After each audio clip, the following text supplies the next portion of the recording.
What's going on, guys? Welcome to your 16th Android tutorial. And you know, I've realized that you guys have matured quite a bit in the Android world over the past 15 tutorials. I think it's about time to tell you guys about the life cycle of the activity class.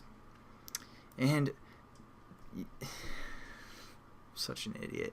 Alright, what we're going to do is talk about the life cycle of the activity class, like I said, because what happens now is we had our application run, but still our splash screen is there. If we hit the back button, it's going to go back to our splash activity, and we don't want that because, you know, we want our splash activity to basically kill itself after it's been displayed for the most part, because it's taking up some memory, or it potentially could take up some memory, so we're going to free up some of that memory for the most part. And that brings us to the life cycle of an activity. Now, I looked up the Android developer page. This is a great resource for you guys to use. Just search activity and it'll go to the life cycle of the activity. That's where you guys can find this. I'm just going to talk through kind of the life cycle and which methods are important for the most part. So here's what happens. An activity starts. Our splash screen, for example, starts. Then it calls this onCreate method. That's where we set up our thread and we set up our layout, our set content view. We set up some of all of those type of variables. And then it also calls the onStart method after it calls the onCreate method. Then it calls the onResume method. Then our activity actually starts running. That's when the user can touch the buttons that we have set up and interact with our activity. See, it has to call all three of those methods before activity actually starts. Now, if our activity is running and we get a text message, or for example, if our splash activity starts a new activity, the splash activity is going to go through an onPause and basically go through, when it's no longer visible, it's going to go through call an onStop method. Or yeah, so basically the most important one is the onPause, but if our activity gets shut down, it's going to call the onPause, onStop, and onDestroy. So for example, if you guys are creating a game and the person gets a text message right in the middle of the game, you might want to have, you know, a method or setting up some variables or some methods that will save the data within an onPause method, because it will call that onPause method before anything else happens. So that's kind of the way that you want to think about it, is you can set up some last minute or save points or something within this onCreate method, or within this onPause method. And then once our activity gets started back up, it's going to go through this onResume method again before it starts running.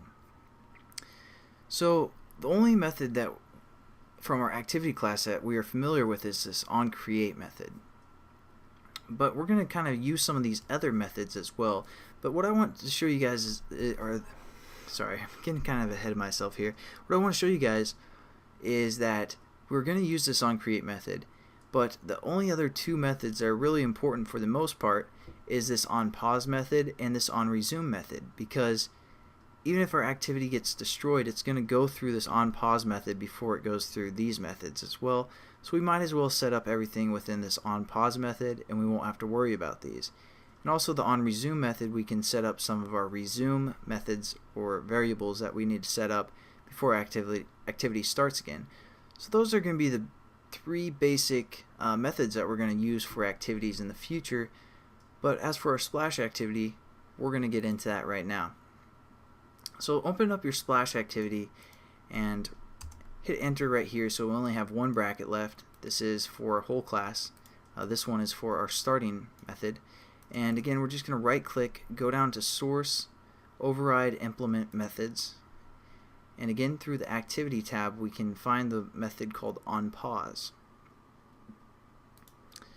So this is where we're going to kind of make our splash activity kill itself, so to say, because we're just evil like that. So the way we can do that is hit finish. It's just a simple method, and it's basically going to finish the splash activity, get rid of it, and it's going to be gone forever for the most part until our user starts up our activity or our application again. So pretty simple, but what again is happening is when this splash activity starts, because it's the launcher item, it's going to go through this onCreate method, then it's going to run, and then basically what happens is when we call this start activity right here, the splash activity is going to call this onPause method because it's going behind the starting point activity that's being created.